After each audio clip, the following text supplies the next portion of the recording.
না বলি আপনারা অবগত হবেন না। একটু পটভূমি বলবো যে বন্ধুরচর যে এলাকাটা আপনারা সবাই জানেন যে ভারত সীমান্ত ঘেঁষা একটা গ্রাম, যেখানে দুর্গম এলাকা জিঞ্জিরা নামক একটা নদী পার হয়ে ওখানে যেতে হয়। আর বন্ধুরচর গ্রামের যিনি যার নামও হয়েছে বন্ধুর ব্যাপারী, এই বন্ধুরের সেকেন্ড জেনারেশনের মধ্যেই দীর্ঘ 15 বছর যাবত এই 2.5 বিঘা জমি জমা নিয়ে বিরোধ চলে আসতেছিল। এই জমি জমা নিয়ে একাধিকবার বহুবার থানায় মামলা হয়েছে, বিজ্ঞ আদালতে মামলা হয়েছে, মামলা বিচারাধীন রয়েছে, ইউনিয়ন পরিষদে সালিশ হয়েছে এবং আপনারা সম্মানিত সুধীজন এবং সাংবাদিকবৃন্দ জানেন। এই ঘটনার পরিক্রমায় 24 জুলাই তারিখে এই দুর্ধর্ষ হত্যাকাণ্ডটি ঘটে। রাজুগুরু এবং শাহজাহান দুই গ্রুপের মধ্যে সংঘর্ষ হয়। এই সংঘর্ষে রাজুগুরুকে 85 হামলায় এবং ধারালো অস্ত্রের আক্রমণে ঘটনাস্থলে 3 জন নিহত হয়, যাদেরকে হাসপাতালে নিয়ে আসলে কর্তব্য ডাক্তার বোর্ডের ঘোষণা করেন। দুই পক্ষে প্রায় 8 জন আহত হয়।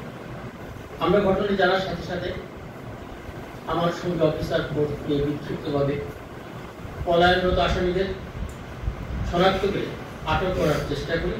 সেই চেষ্টার ফসল হিসেবে ঘটনা ঘটার 2 ঘন্টার মধ্যে আমরা অন্যতম যে গ্রুপ প্রধান রাজু এবং তার ভাই, যেখানে তদন্তে বেরিয়ে আসছে অন্যতম খুনি আফেদ মাহমুদ সহ 2 জনকে আমরা তারা পালিয়ে যাওয়ার সময় জামালপুর রোড দিয়ে তারা একটা অ্যাম্বুলেন্স নিয়ে যাচ্ছিল, আমরা তাদের মোটরসাইকেল যোগে জীবনের ঝুঁকি নিয়ে কিছু ধাওয়া করে আটক করি। তারা আহত থাকায় তাদেরকে ময়মনসিংহ মেডিকেল কলেজে নিয়ে চিকিৎসার ব্যবস্থা করে পুলিশ প্রোভাইড করে। এদিকে রৌমারী থানার স্বাস্থ্য কমপ্লেক্স থেকে একজনকে গ্রেপ্তার করি, মোট 3 জনকে গ্রেপ্তার করি। তাৎক্ষণিকভাবে 3টি মরদেহ আমরা শ্রোতাকে প্রস্তুত করে কুড়িগ্রাম মর্গে প্রেরণ করি। এই ঘটনায় 3 ঘন্টার মধ্যেই আমার মাননীয় পুলিশ সুপার মহোদয় ঘটনাস্থল পরিদর্শন করেন, আমাকে প্রয়োজনীয় সকল দিক নির্দেশনা প্রদান করেন। তার সঠিক দিক নির্দেশনায় পরের দিন আমরা আরো 2 জন আসামি গ্রেপ্তার করি। এই ধারাবাহিকতায় আমাদের গ্রেপ্তার অভিযান অব্যাহত থাকে।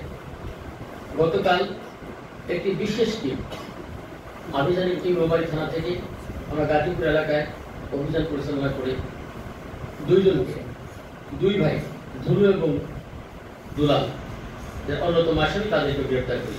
এই পর্যন্ত গ্রেপ্তারের সংখ্যা 7 জন।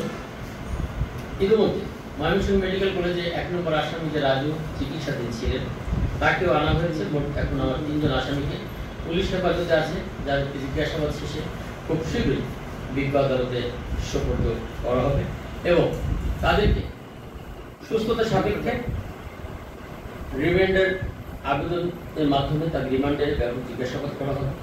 আমাদের পুলিশি অভিযান চলমান আছে। এই আইন শৃঙ্খলা পরিস্থিতি যাতে স্বাভাবিক থাকে, সুশৃঙ্খল থাকে, আপনারা দেশপ্রেমিক মানুষ হিসেবে পুলিশকে সহযোগিতা করে আসছেন এবং আগামীতেও করবেন। আশা করি এই রৌমারী শান্তি শৃঙ্খলায় ভরপুর থাকবে এবং শান্তিপূর্ণ একটা এলাকা থাকবে ইনশাআল্লাহ। তো আমার এক সাংবাদিক ভাই বলেছেন যে 2টা মার্ডারের ঘটনায় পুলিশের সম্পৃক্ততা আছে। আমি আমার বোধগম্য নয়, সম্পূর্ণ কি বোঝাতে চেয়েছেন। সম্পৃক্ততা মানে ঘটনার সাথে জড়িত। এখন বলতে পারে পুলিশের নেগলিজেন্স থাকতে পারে, পুলিশের উপস্থিতি করে হতে পারে, এটা হতে পারে, হয়তো উনি ওটাই বোঝাতে চেয়েছেন। তো আমি একটু আপনাদেরকে অবগতির জন্য জানাচ্ছি যে আমার থানায় কম বেশি 35 জন পুলিশ, তার মধ্যে থানা পাহারায় 6 জন, জরুরি ডিউটি নাইট এবং ডে শিফট মিলিয়ে 5-5 10 জন, 16 জন, গড়ে আসামি নিয়ে যায় 3 জন, 19 জন, থানা সেরেস্তায় বিভিন্ন জায়গায় কাজ করে আরো 3 জন, 22 জন, গড়ে 5 জন ছুটি থাকে 28 জন এবং বিভিন্ন প্রশিক্ষণ থাকে কমপক্ষে 3 থেকে 4 জন।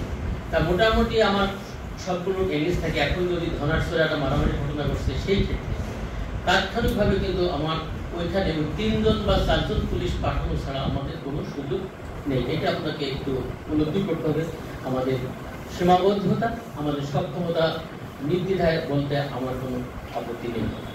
যে বলেছেন যে ধনাশ্বরের ঘটনা এসআই শাহাদত হোসেনের কথা উঠেছে, আমি এটা পরিষ্কার করে দিই। শাহাদত ওই ঘটনার আয়ু ছিল না, শাহাদত ওই ঘটনার ফার্স্ট রেসপন্ডিং অফিসার ছিল না, ওই ঘটনায় যে অফিসার ফার্স্ট রেসপন্ডিং ছিল উকিল চন্দ্র।